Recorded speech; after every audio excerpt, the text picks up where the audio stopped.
कवि गौरी देवकोटा आउँदै हुनुहुन्छ। तयारी अवस्थामा अवस्थित हुनका लागि प्राध्यापक डाक्टर रामप्रसाद गेवाली सरलाई आग्रह गर्दछौँ। अभिवादन।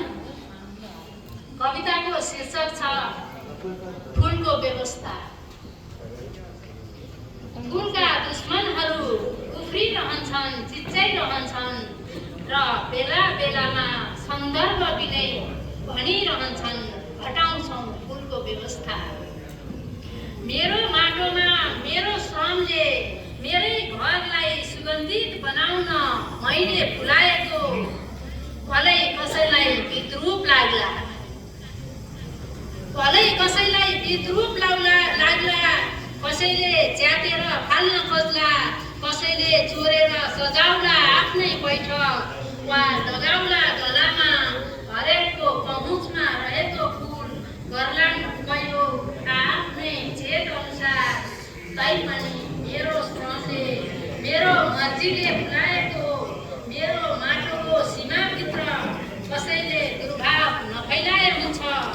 घरका एक सदस्यको रगत पसिना सद्भाव र समर्पणमा फुलेको फुलले बिजायो भने कसैलाई हट्न सक्छौ स्वयं फुलको संसर्गबाट, फुलको राज्यबाट।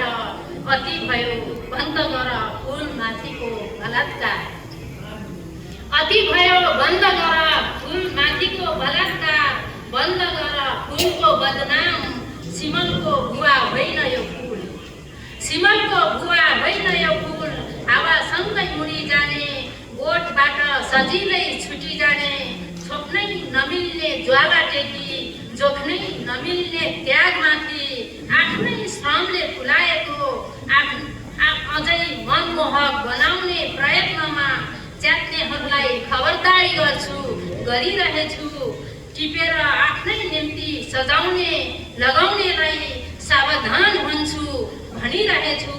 औँलो कसैले नठड्याए हुन्छ मेरो श्रममाथि, मेरो माटोमाथि कसैले दावा नबने हुन्छ। मन पर्दैन जसलाई यसको सौन्दर्य, हट्न सक्छौ फुलको साम्राज्यबाट।